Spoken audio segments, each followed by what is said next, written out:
하겠습니다. 너희 하나님 여호와께서 너희가 들어가 차지할 그 땅에 너희를 들이시고 모든 민족들 곧 헷사람들, 기르가스 사람들, 아모리 사람들, 가나안 사람들, 브리스 사람들, 히윗 사람들, 여부스 사람들 등 너희보다 크고 강한 7 민족을 너희 앞에서 쫓아내실 때에 너희 하나님 여호와께서 그들을 너희 손에 넘겨 너희가 그들을 물리치게 하실 것이니 그때 너희는 그들을 완전히 멸망시키고 그들과 어떤 조약도 맺지 말고 불쌍히 여기지도 말라. 그들과 결혼하지 말며 너희 딸들은 그들의 아들들에게 주지 말고 그들의 딸들을 너희 아들들에게 주지 말라. 그들은 너희 아들들이 나를 따르지 못하게 하고 다른 신들을 섬기게 할 것이니 그러면 여호와의 진노가 너희를 향해 타올라 갑자기 너희를 멸망시키실 것이다. 너희가 그들에게 해야 될 일들이 있다.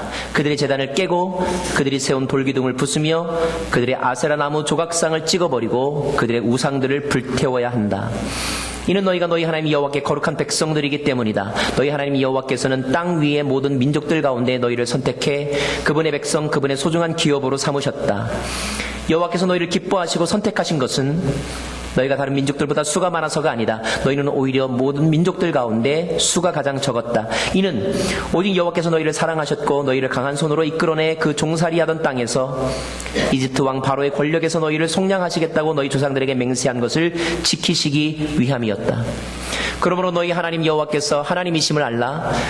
그분은 주를 사랑하고 주의 명령을 지키는 사람들에게는 그분의 사랑의 언약을 천대까지 지키시는 믿음직하고 좋은 하나님이시다. 그러나 여호와를 미워하는 사람들에게는 벌을 내려 멸망시키는 분이시다.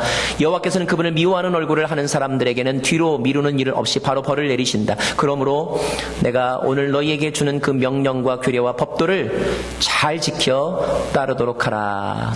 아멘. 11절 말씀까지 봉독했습니다. 어떤 부부의 이야기를 여러분에게 드리면서 오늘 말씀을 좀 시작하고 싶습니다. 먼저 남편, 아주 잘생겼습니다. 똑똑합니다. 마음이 좋고요. 친화력이 있어서 사람들과도 잘 어울립니다. 사고의 유연성이 있습니다. 변화에 능동적으로 잘 대처합니다. 아내, 이쁩니다. 착합니다. 알뜰합니다. 정직합니다. 바른 생활의 여인입니다. 소박한 가정생활에 대한 꿈을 가지고 있는 그런 여인입니다. 참고로 저희 부부의 이야기가 아닙니다. 두 사람은 아주 드라마틱한 연애 끝에 결혼했습니다. 행복한 신혼생활을 시작했습니다. 그런데 얼마 가지 않아서 둘 사이에 금이 가기 시작을 했습니다. 여러분은 어떤 일 때문에 처음에 부부싸움을 하셨나요? 이 둘 사이의 관계에 갈등이 생기기 시작한 것은 그 남편의 그 좋은 성격, 이 유연성 때문이었습니다. 사람 좋아하고 융통성 있는 성격이 문제가 되었던 거예요. 너무 자유분방했습니다. 직업상 여러 사람들을 만났어야만 했는데 호탕한 성격이라 친하게 지냈고, 이 사람 저 사람 잘 대해주고 잘 사주고 잘 만났고, 근데 문제는 이 사람 저 사람만을 만난 게 아니라 이 여자 저 여자를 만났다는 거예요.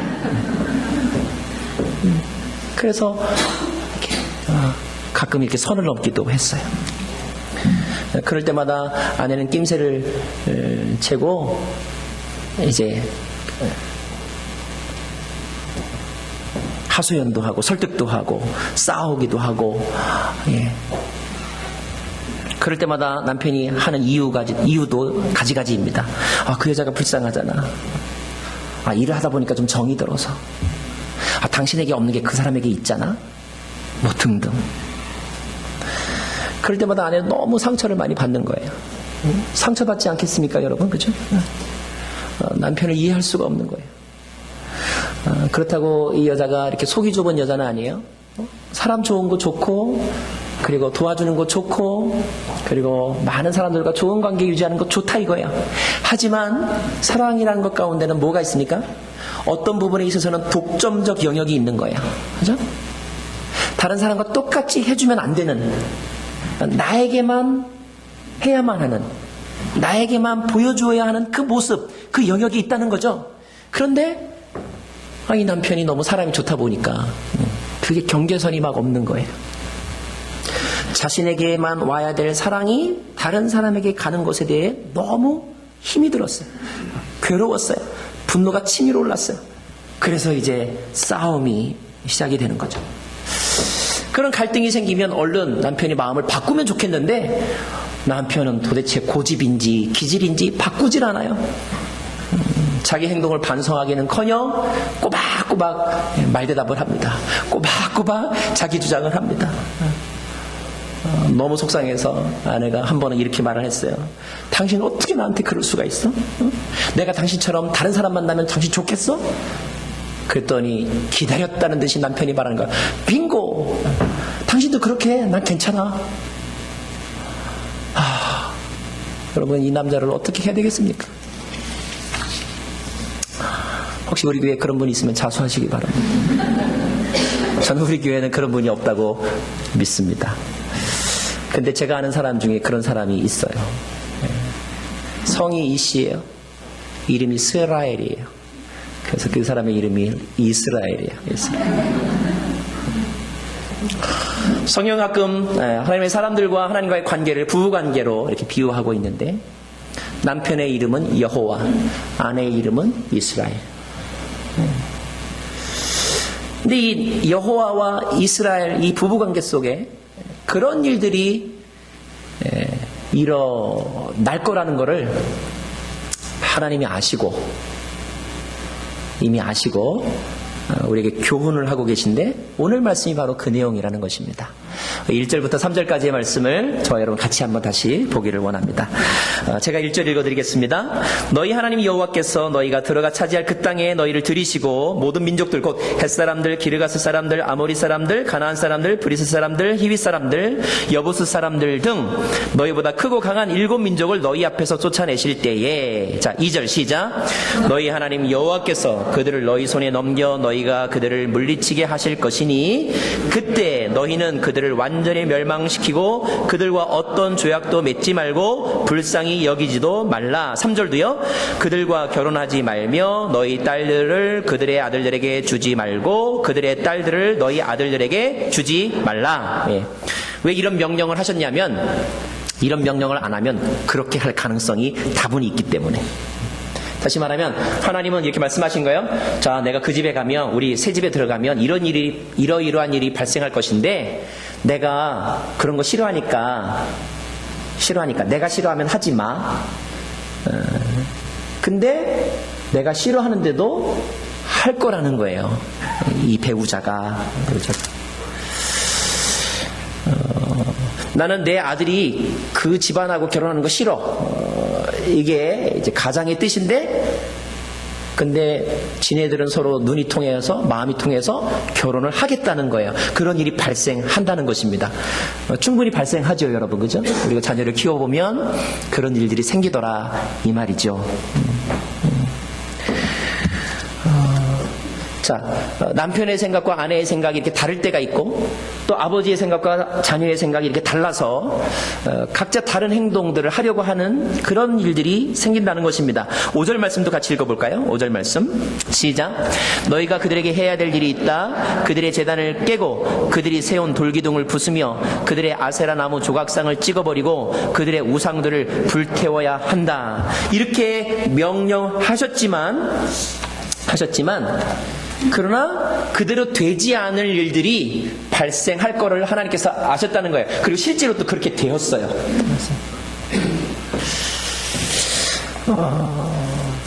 왜 그런 다른 행동들을 하게 될까? 생각이 다르겠죠? 전적으로 동의하지 않아서였겠죠. 왜 전적으로 동의하지 않을까? 아마 이런 마음이 있을 것 같아요. 꼭 그렇게까지 해야 되나? 알고 보면 저 사람들도 좀 불쌍한 사람인데. 또 이런 마음이겠죠? 아니 요런 거 정도 한다고 해서 그게 크게 상처가 될까? 내가 잘못하는 것일까? 아마 이런 생각이 있기 때문에 그런 행동을 하지 않을까 싶습니다. 그런 행동이나 마음을 품는 것이 모세오경이 기록될 이때만의 일은 아닌 것 같아요. 가끔 우리가 신앙생활을 하다 보면 우리도 그와 같은 고민이 들 때가 덜어 있어요.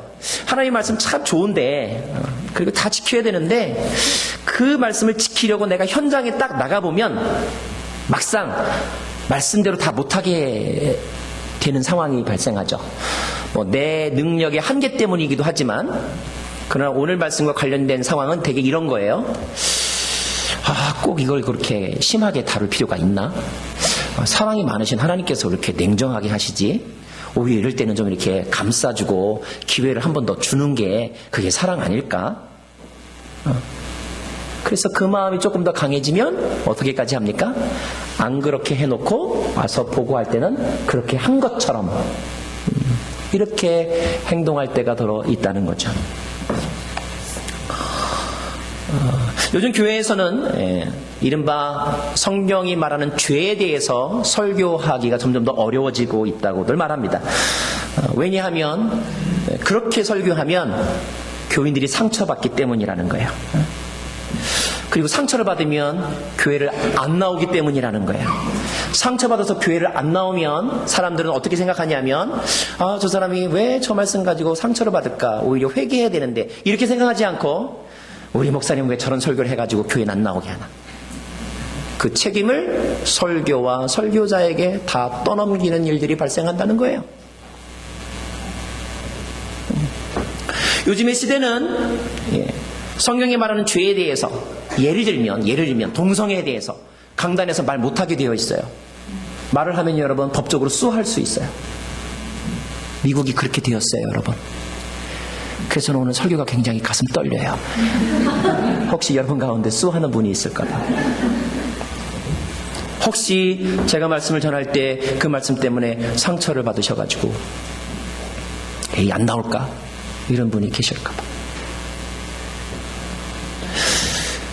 그런 일들이 생긴다는 것을 여러분이 알고 있으면 오히려 이제 오늘 말씀에 나오는 이스라엘 사람들처럼 그런 생각을 가질 수 있어요. 왜 그런 설교를 해가지고, 왜 하나님이 그런 말씀은 기록하셔가지고 불쌍하지 않나? 꼭 그렇게까지 해야 되나? 언뜻 보면 정의로운 것 같아요. 그 순간만 보면 그렇게 말하는 사람이 하나님보다 더 사랑이 많은 것 같아요. 하나님은 가나안 사람들을 미워하고 하나님의 사람인 이스라엘은 가나안 사람들을 더 깊이 그리고 더 뜨겁게 더 무한적으로 사랑할 수 있는 능력이 있는 것 같아 보여요.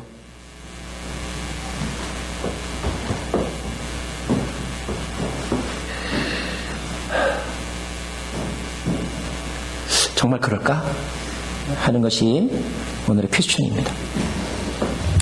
정말로 그 사람들이 가나안 사람들을 불쌍하게 여기는 것일까? 불쌍하게 여긴다고 해서 그러면 하나님이 그들이 생각하는 것보다 가나안 사람들을 덜 사랑하는 것일까? 상처받은 그분을 대변해주는 그 모습이 정말로 그 사람이 상처받은 그분을 더 완벽하게 사랑하기 때문에 그렇게 코멘트하는 것일까? 여러분 한번 잘 묵상할 필요가 있습니다. 그런 말과 그런 생각과 그런 행동의 이면에는 인간의 숨길 수 없는 본성이 작용하고 있는데 그것은 무엇이냐 하면 그러한 순간에 자기 자신이 하나님보다 더 멋있어 보이고 싶은 심리의 표현이에요. 자기가 더 하나님보다 옳게 보이고 싶은 거예요. 설교보다 또는 설교하는 목사보다 그 사람을 더 사랑하는 것처럼 보이고 싶은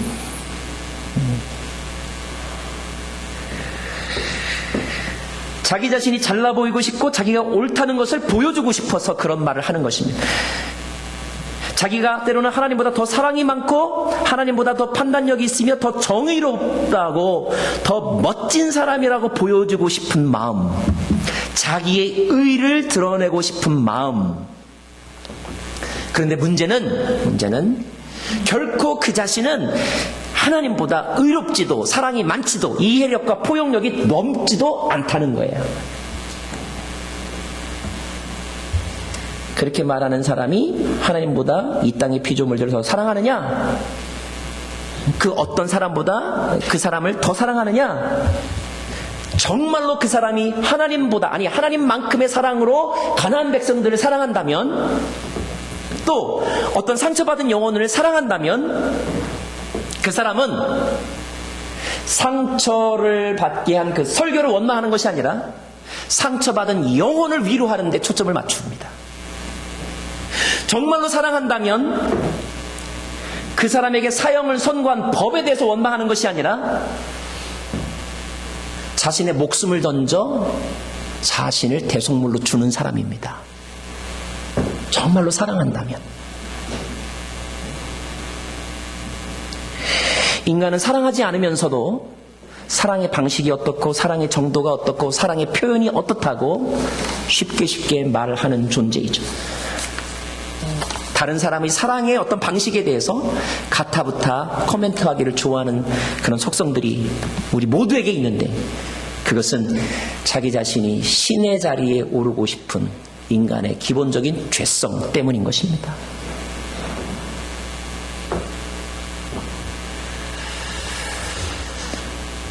물론 우리에게 고민은 있습니다. 왜 하나님은 가끔 사람들에게 이렇게 더 가혹하고 인색하고 속이 좁아 보이는 그런 요구를 하시는 것일까? 왜 오늘 말씀처럼 가나안 사람들, 헷 사람들, 기르가스 사람들, 이런 사람들을 쫓아내라고 말씀하실까? 그들도 좀 먹고 살지, 뭐 기본적인 인권은 좀 보장해 줘야 되는데, 그들을 그냥 적당히 혼내기라고 말씀하지 않으시고 이렇게 멸망시키라고 하시는 것일까? 너무 가혹하다.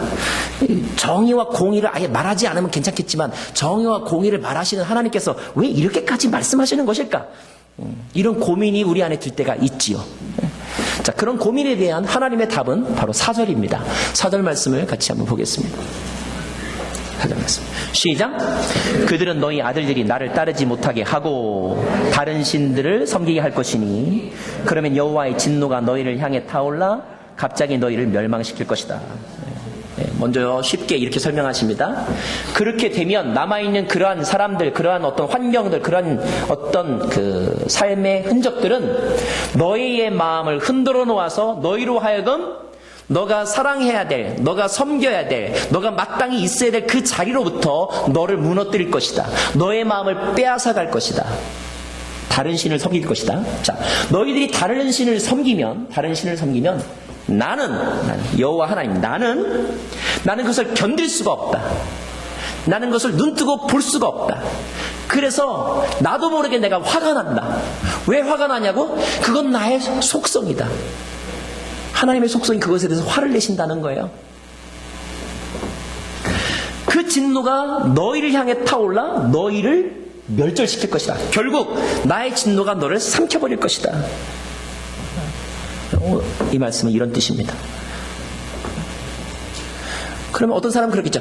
뭘 그걸 가지고 그러십니까? 좀 좋게 생각할 수도 있잖아요. 여러분, 근데 어떤 사람에게는요, 그게 죽어도 안 되는 사람이 있어요. 왜 죽어도 안 되는지 아세요? 그게 속성이니까. 하나님의 속성이 뭔지 아세요? 하나님은요, 자기가 아닌 다른 신을 섬기는 것을 눈뜨고 못 보는 속성을 가지고 계신 분이세요. 또 이렇게 설명하면 여러분의 아주 잘 돌아가는 머릿속에 어떤 생각이 떠올라요? 그럼 파트너를 바꾸면 되겠네. 뭐 꼭 그런 분하고 살아야 되나? 이런 생각이 들지요. 그렇죠? 그래서 실제로 또 그렇게 가는 분도 있어요. 아마 이 세상에 하나님의 자리가 아닌 영역이 있다고 생각하시는 분이죠. 그런데 여러분, 우리가 살아가면서 깨닫는 중요한 진리와 성경에 우리에게 가르쳐주는 중요한 진리 가운데 하나는 무엇이냐면, 이 세상에 하나님 이외에 다른 참신은 존재하지 않는다는 거예요.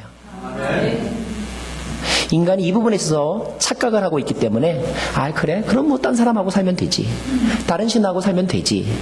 이런 생각을 하고 실제로 그런 행동들을 하기도 하죠. 그리고 그 순간은 자유로운 것 같죠. 왜? 내가 원하는 삶을 사니까. 그러나 그 일의 끝에 마지막 순간에 깨닫는 것은 무엇입니까? 그게 아니었구나 라는 것을 알게 되죠. 그것을 안 사람들의 기록이 이 성경임에도 불구하고 우리는 꼭 자기가 해봐야 그것을 깨닫는 사람이 있죠. 그럴 경우에는 어쩔 수 없는 것 같아요. 겪어봐야지. 둘째 아들에게 아무리 도시락 싸갖고 찾아다니면서 그러면 안 돼, 그러면 안 돼. 너는 네가 가지고 있는 재산을 관리할 능력이 아직 준비가 되어 있지 않아. 너는 아버지 아래에서 사는 것이 너에게 행복이야. 아무리 말을 해줘도 그게 안 들어오는 사람은 어쩔 수가 없어요. 그냥 가서 돼지 먹이를 먹어봐야 깨닫는 거죠. 여러분 이거 아셔야 됩니다. 하나님께서 이 땅의 피조물들을 사랑하지 않아서가 아니에요.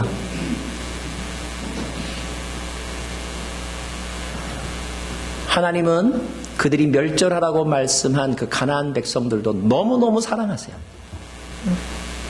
그러나 하나님의 속성, 어떠한 논리나 심리적인 치료나 약물로도 안 되는 하나님의 속성이 있어요. 그게 뭔지 아세요? 정의와 사랑이 함께 할 수 없다. 하나님의 사랑 안에 정의가 포함되어 있다는 것. 하나님은 불의를 용납할 수 없다는 것. 이것이 그분의 사랑이라는 것. 이것이 그냥 하나님 그 자체의 모습이에요.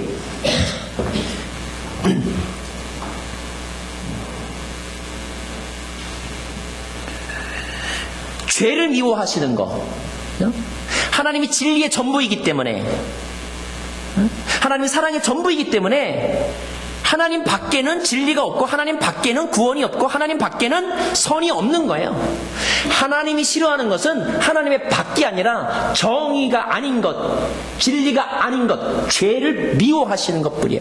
죄에 대하여 참을 수 없는 분노를 가지고 계신 것, 그것이 하나님의 속성이에요. 그것을 피하려고 생각하는 잔머리를 굴리지 말라는 것입니다. 6절 말씀 같이 읽을까요? 6절 말씀 시작.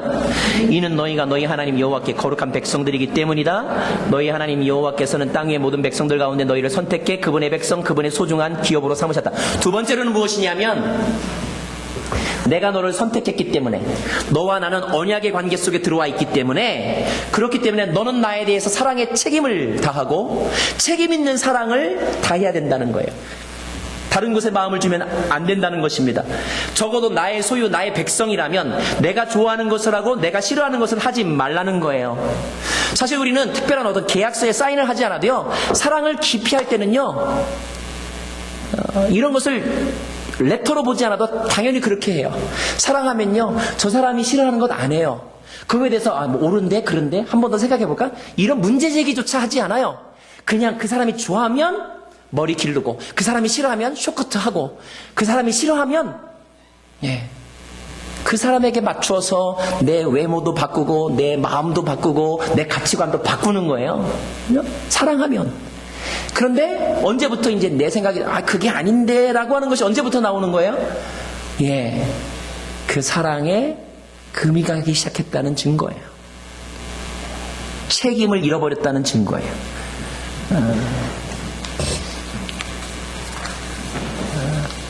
하나님은 말씀하고 계신 것입니다. 내가 너를 선택했고 너는 내 백성이기 때문에 내가 원하는 것을 해달라 말씀하고 있는 거예요. 남편이 아내의 말을 들어야 되는 이유는 옳아서, 물론 옳고 그름 때문에 하는 것도 있지만, 그냥 아내가 말하는 거니까 들어줘야 되는 영역이 있잖아요, 여러분. 그죠? 아내가 남편의 말을 들어야 하는 이유도, 그것이 과학적으로 또는 경제적으로 또는 윤리적으로 맞아서 안 맞아, 이런 부분을 따지는 부분도 있지만, 그러나 어떤 부탁은요, 그냥 남편이 하는 거니까 들어줘야 되는 영역이 있죠.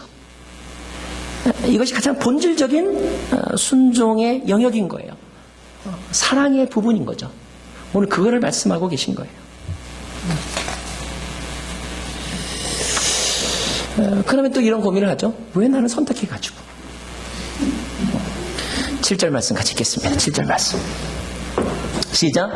여호와께서 너희를 기뻐하시고 선택하신 것은 너희가 다른 민족들보다 수가 많아서가 아니다. 너희는 오히려 다른 민족들 가운데. 여러분 이게 무슨 말인지 아세요? 네가 잘나서 내가 너하고 사는지 아니? 여러분 우리가 싸울 때 그런 얘기 많이 하잖아요. 내가 다른 남자 말하는데 당신이 잘나서 그런지 알아? 하나님도 가끔 우리한테 이렇게 말씀하고 싶을 때가 있으시대요. 네가 잘나서 내가 너 선택했는지 아니? 아니야. 많이 배워서? 아니야. 가능성이 있어 보여서? 아니야. 너 정말 너 자신을 모르는구나. 너는 네가 아주 대단한 사람인 줄 아는 모양이야. 어? 내가 너를 따라다녔다고 생각하는 모양이야. 그래, 내가 너를 따라다녔지. 그러나 내가 너를 따라다닌 이유는 네가 나를 선택해서가 아니라 내가 너를 선택했기 때문에 너를 따라다니는 것뿐이야. 너는 원래 형편없는 존재였어. 너는 아주 못생겼어.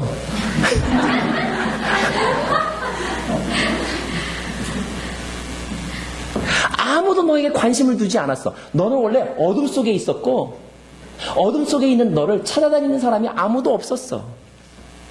너는 내가 너의 영혼의 문을 두드리기 전에는 아무것도 없는 존재였어. 근데 내가 너를 선택해서 내 사람 되게 한 거야. 내가 너를 선택한 이유가 뭔지 아니?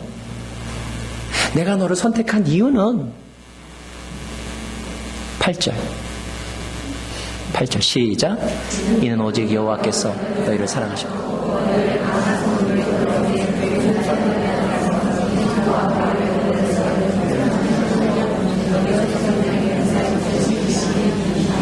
내가 너를 선택한 것은 두 가지야. 첫째, 내가 너를 선택한 것은 너를 사랑하기 때문이야. 우리는 또 따지기 좋아하고 분석하기 좋아하기 때문에 그럼 또 물어보죠. 왜 나를 사랑해?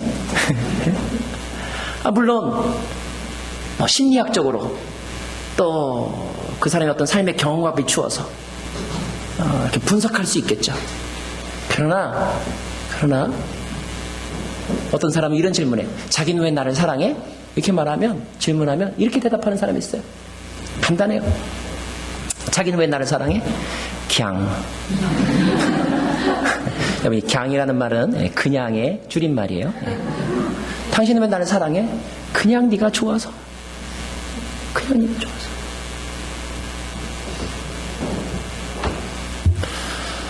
왜 내가 그냥 좋을까? 저 사람은 도대체 어떤 마음을 가지고 있었길래. 또 심리학은 또 이걸 막 또 분석해요. 그래서 뇌과학을 하는 사람들은 우리가 어떤 사람을 첫인상에 딱 마음에 들었다. 강하게 필이 왔다. 필이 오는 이유를 또 막 연구하더라고요.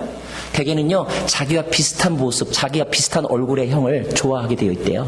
무의식적으로.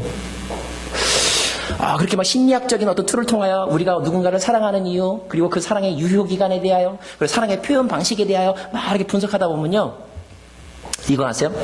사랑은 아는데 사랑은 없어지는 거. 청개구리를 연구하려고 청개구리를 막 해부했더니 청개구리가 뭔지는 알겠는데 청개구리는 죽어버리는 거. 우린 참 아이러니예요. 그죠? 사랑을 연구하여서 사랑을 알아가고 있는데 사랑은 알면 할수록 사랑할 능력이 내 안에서 사라져버린 거. 자, 어떤 경우에는요, 사랑이 이유가 없어요. 그냥 좋아요. 하나님은 더욱더 이유 없이 우리를 좋아한대요. 왜 우리를 사랑하나? 왜 나를 사랑하나? 요한일서에서 그 답을 가르쳐주고 있죠. 요한일서 4장 7절 말씀. 사랑하는 여러분, 우리가 서로 사랑합시다. 사랑은 시작. 사랑은 하나님에게서 난 것이기 때문입니다. 이 말은 뭐예요? 하나님이 사랑이래요. 하나님은 사랑의 속성을 가지고 계신 분이래요. 이유가 필요가 없어요. 하나님의 기질이 그렇다는 거예요. 사랑하는 사람은 누구나 하나님께로부터 났고 하나님을 압니다. 사랑하지 않는 사람은 하나님을 알지 못합니다. 시작. 하나님은 사랑이시기 때문입니다. 하나님이 나를 선택한 이유는 나를 사랑하기 때문이고, 왜 나를 선택했느냐 하면, 왜 나를 선택한 이유는 내가 하나님과 비슷해서, 내가 잘나서, 이거가 아니라는 거야. 가장 본질적인 이유는 하나님은 사랑이라서, 사랑할 수 없으면 병이 나는 분이라서, 그래서 나를 선택하셨대요. 그 하나님의 사랑이 우리에게 어떻게 나타나느냐 하면 9절 말씀, 하나님의 사랑이 우리에게 이렇게 나타났습니다. 곧 하나님께서 자기 독생자를 우리에게 보내주셔서 그분으로 말미암아 우리가 생명을 얻게 하신 것입니다. 사랑은 여기에 있습니다. 곧 우리가 하나님을 사랑하는 것이 아니라 하나님께서 우리를 사랑하셔서 우리 죄를 위해 그분의 아들을 화목제물로 보내주셨습니다. 저는 이 말씀을 읽으면서 중요한 사실 하나를 깨달았어요. 우리는 이렇게 말합니다. 하나님과 죄의 중간에 서서, 하나님과 죄의 중간에 서서 가끔은 하나님께서 저 죄를 멸하라고 할 때 우리가 가지고 있는 아량과 그리고 자기 이름을 드러내고자 하는 욕망으로 이렇게 말하죠. 멸절시키고 반만 멸절시키고 혼내킬 거 반만 혼내키고 내가 보살펴줄게. 이것을 표현함으로 마치 자기가 하나님보다 더 큰 사랑의 소유자인 것처럼 그렇게 자신의 자신을 포장하죠. 그런데 여러분, 정말로 사랑하셨던 하나님은요, 죄를 미워하지만 그러나 그 영혼을 사랑하셨던 하나님은 우리처럼 이중적인 모습으로 그렇게 사랑을 포장하지 아니하시고 궁극의 순간에는 어떻게 하셨는지 아세요? 자기 자신을 죽임으로 그 영혼을 살리시고 그 죄의 값을 자신이 치르심으로 사랑의 온전함을 보여주셨어요.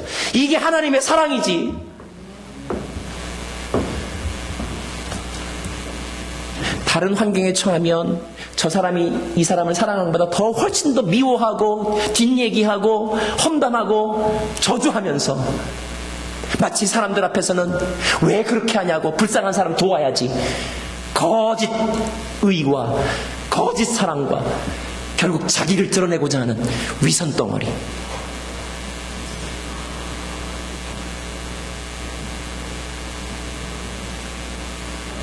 정말로 하나님의 징계를 받아 불쌍한 가운데 있는 사람을 여러분이 사랑한다면 성경은 우리에게 뭐라고 말씀하냐면 그러면 네가 가서 죽으라고 말씀하고 있는 거예요. 왜? 죄를 그냥 덮는 것은 사랑이 아니기 때문에. 죄를 그냥 내버려 두는 것은, 죄에 대하여 동정심을 베푸는 것은 결국 너가 죽는 길이기 때문에 그렇게 하지 말라는 거예요.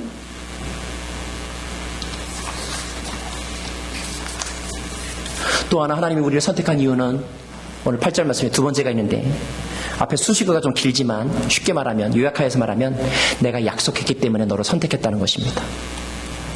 약속했기 때문이라는 거예요. 어떤 약속이냐? 너희를 강한 손으로 이끌어내 그의 종살이 하던 땅에서 이집트 왕 바로의 권력에서 너희를 해방 속량하시겠다고 너희 조상들에게 맹세한 것을 지키기 위함이었다. 자, 이 말이 무슨 말입니까? 내가 지금 너를 선택한 것은 너 때문이라는 거예요? 너의 부모 때문이라는 거예요? 부모와 한 약속 때문에 너를 지금 내가 선택했다는 거예요. 사랑하는 여러분, 부모 덕에 지금 잘 살고 계신 줄로 고백하시기 바랍니다. 자, 하나님은 내가 약속을 했기 때문에 그 약속을 내가 지켜야 되기 때문에 내가 너를 선택했다는 거예요. 근데 여러분 보세요. 내가 처음에 약속을 했던 그 계약 당사자는 지금 죽어서 이 세상에 없어요. 그 계약 당사자는 지금 없어요. 상황에 변화가 생겼죠. 또 게다가 그 약속을 했던 계약 당사자는 밥 먹듯이 그 계약을 파기했던 사람이에요. 그래서 상대방의 한 행동을 보면 내가 그 약속을 충실하게 지킬 이유도 없어요. 그럼에도 불구하고 하나님은 그 약속을 오늘 지키기 위해서 내가 너를 선택했다는 거예요. 우리는 한 가지 사실을 깨닫게 됩니다. 아, 그렇구나. 하나님은 그들의 조상과 약속했지만 사실은 하나님 자신과 약속한 것이구나. 하나님은 누구와도 약속하신 게 아니에요. 하나님은 자기 자신과 약속한 거예요. 내가 이 백성들을 지켜줘야지. 지켜줘야. 하나님 스스로 약속하셨어요. 누구도 그 하나님의 행동과 약속 이행 여부에 대해서 블레임할 수 있는 사람은 이 세상에 아무도 없어요. 단지 하나님만이 하나님을 판단할 뿐이에요. 하나님만이 자기 스스로를 판단하면서 하나님은 그 속성상 그가 가진 신실함 때문에 계약 당사자의 불이행과 그의 나태함과 그의 위선적인 행동이 있음에도 불구하고 거기에 하나님의 행동이 좌우되지 아니하고 하나님의 신실함으로 오늘도 자격 없는 나를 선택하시고 사랑하시고 죄에서 지켜주기 위해서, 오늘 나를 지켜주기 위해서 더 많은 희생을 과감하게 명령하고 계신 것입니다. 이것이 하나님의 사랑인 거예요. 그렇게 논리로 말하고 융통성을 말하는 남편이 말합니다. 그래? 내가 그렇게 하는 게 속상해? 그러면 너도 그렇게 해. 아내가 이렇게 말했대요. 아니, 난 당신이 계속 그런 짓을 해도 나는 당신처럼 똑같이 딴 사람 만나거나 하지 않을 거야. 왜냐하면 나는 결혼의 신성한 순간에 내가 약속했기 때문에, 나는 그 약속을 끝까지 지킬 거야.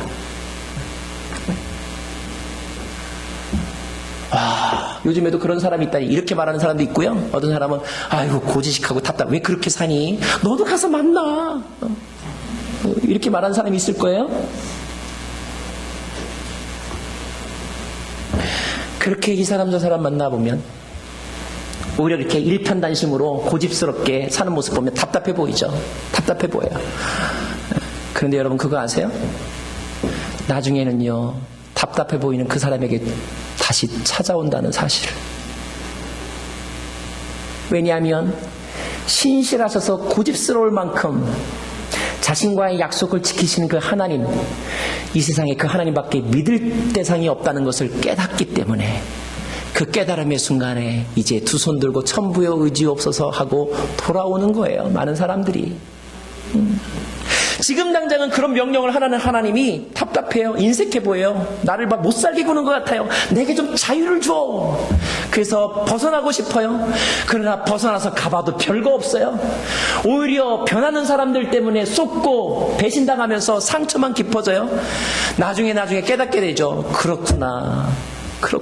이 세상에 내가 믿을 분은 변함이 없는 그분, 신실하신 그분밖에 없구나. 나를 이용하지 않고 나를 목적 그 자체로 나를 대하시는 분은 그분밖에 없구나. 그분이 내가 위대해서가 아니라, 내가 잘해줘서가 아니라, 그분이 그분 스스로와 한 약속 때문에 나를 사랑하신 것이고, 그분의 사랑의 어떤 그 기질 때문에 나를 선택하신 것인데, 내가 그동안 착각해서 내가 잘난 줄 알고, 당연한 줄로 알고, 나 없으면 네가 한번 어떻게 사나 한번 두고 보자, 이런 마음 가지고 내가 교만하게 살았구나. 겸손해야 될 대상은 그분이 아니라 나였구나. 이거를 늦게 다 잃어버리고 나서 깨닫는 존재, 그 존재가 인간인 것 같아요. 하나님 보시기엔 참 인간은 한심한 존재일 것 같습니다. 약속을 지킬 능력도 없으면서 죽어도 그렇게 하겠다고 큰 소리치는 존재, 그래놓고서도 밥 먹듯이 약속을 어기는 존재, 모르면서도 어기지만 알면서도 지키지 않는 존재. 왜? 자기가 하고 싶은 거는 꼭 해야 되니까. 우리는 약속에 충실하지 않고 감정에 충실하죠. CF는 우리에게 이렇게 말합니다. 네 감정에 충실해? 우린 또 그런 말은 또 순종을 잘하죠. Just do it. 그래서 얼른 가서 하죠. 감정에 충실해서. 하나님은 우리에게 약속에 충실하라고 말씀하고 계신 거예요. 답답해요. 여러분, 그 답답함이 저와 여러분을 구했다는 사실을 여러분 깨달으셔야 해요. 이 시대의 풍조와 맞지 않는 그 하나님의 고집스러움과 바보 같은 답답함, 그 신실하심이 저와 여러분을 살린 유일한 은혜의 통로였다는 사실을 우리는 오늘 깨닫고 인정하고 감사해야 하는 것입니다. 아멘. 우리는 어떻게 해야 되는가? 잘나서 여기까지 왔다는 생각을 내려놓고 하나님보다 더 사랑 많은 것 같은 그런 포장된 위선을 내려놓고 하나님 편에 서는 것을 선택해야 될 것이고, 하나님의 말씀에 순종하는 것을 선택해야 하는 것입니다.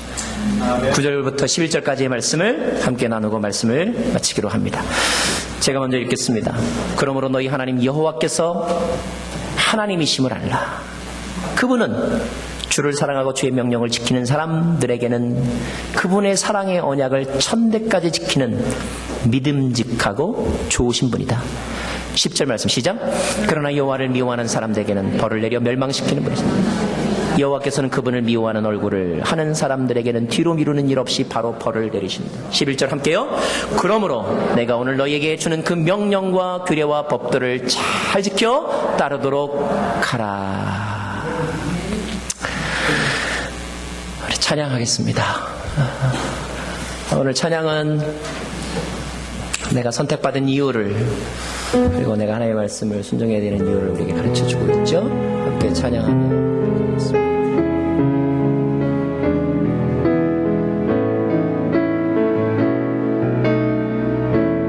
나를 지으신 이가 하나님, 나를 지으신 이가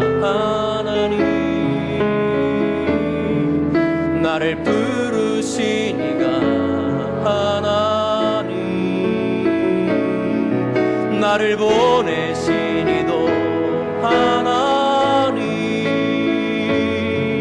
나의 나 된 것은 다 하나님 은혜라.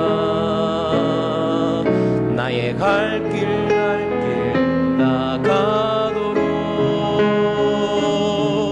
나의 마지막 호흡 다하도록, 나로 그 십자가 품게 하시리. 나의 나 된 것은 다 하나님 은혜라. 한량 없는 은혜, 갚을 길 없는 은혜, 내 삶을 애워 사는 하나님의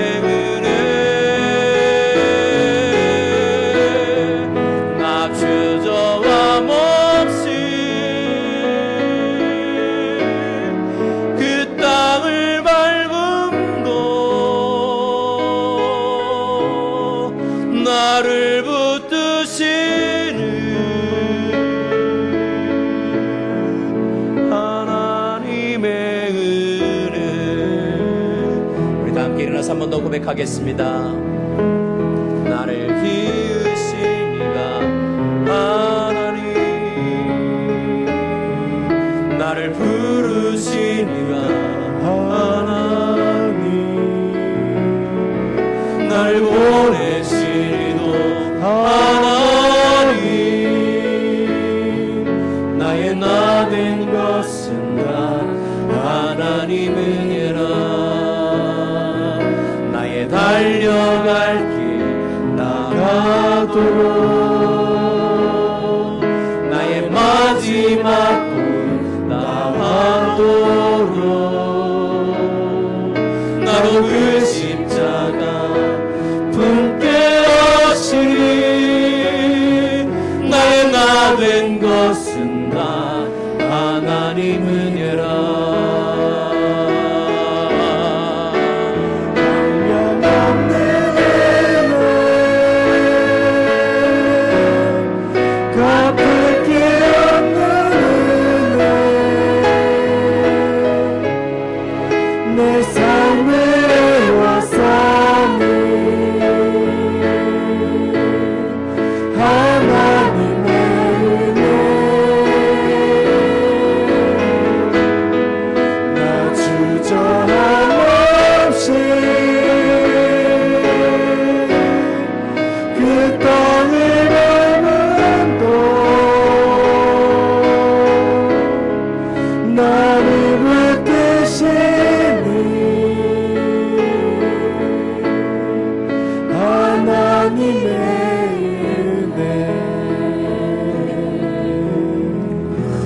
우리가 선택받은 것은 다른 민족들보다 수가 많아서가 아니고 내 안에 어떤 도덕적인 가치가 또는 그 지수가 더 다른 사람보다 높아서가 아니고, 오히려 따지고 보면 우리는 다른 민족들보다 더 수가 적었고 더 형편없었고, 그리고 자랑할 만한 것도 흠모할 만한 것도 아무것도 없었던 자인 것을 고백합니다. 그럼에도 불구하고 하나님의 사랑이 나에게 임하여서 하나님이 가지신 그 신실함, 그 속성 때문에, 그 성격 때문에 하나님은 나를 오늘도 기다리시고 지키시고 보호하고 계신다는 사실, 그것이 은혜라는 사실 우리가 고백하면서 이 시간에 기도했으면 좋겠습니다. 하나님, 나로 하여금 교만하지 않게 하여 주시고, 하나님, 내가 선과 악을 판단하지 않게 하여 주십시오.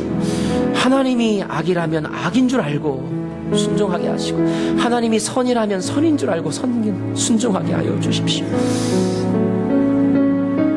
여호와 보시기에 옳고 바른 일을 하는 저희들 되게 해 주십시오. 선악과를 따먹은 아담처럼 내 가치와 판단으로 선과 악을 판단하려고 하는 생각들을 내려놓게 하여 주시고, 십자가에 못 박게 하여 주시고, 주님, 우리가 신뢰하며 순종하며 살게 하여 주십시오. 그렇게 기도하기를 원합니다. 함께 기도하겠습니다. 하나님 아버지,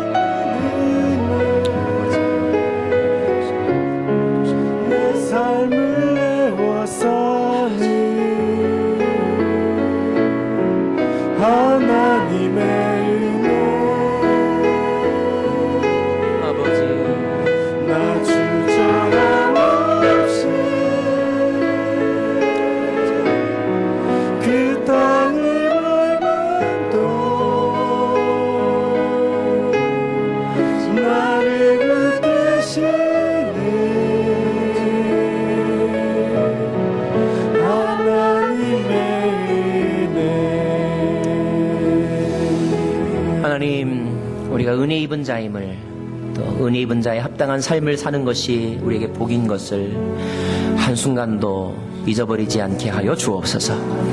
이 시간에 우리의 시간을 주께 드려 예배하는 것처럼 우리가 가진 것 주께 돌려드립니다. 11조와 감사의 제목과 또 선교 헌금과 또 비전의 마음을 담아서 주께 드리옵나니 주님 봐두옵소서. 우리의 눈물도 봐두옵소서. 우리의 아픔도 우리의 미래도 주님 봐두옵소서. 감사와 찬양을 주께 올려드리며 예수 그리스도의 이름으로 기도하옵고, 이제는 주 예수 그리스도의 은혜와 하나님 아버지의 그 놀라우신 사랑과 성령님의 깨닫게 하시며 순종케 하시는 놀라운 은혜의 역사가 나를 선택하시고 나를 사랑하시는, 그리고 나에게 신실함을 드러내시는 하나님께 감사하며 하나님 편에 사는 삶을 살기를 다짐하는, 하나님의 말씀에 순종하기를 즐거워하는 삶을 살기로 다짐하는 주의 백성들 머리머리 위에 이제로부터 영원토록 함께 계시기를 간절히 축원하옵나이다. 아멘.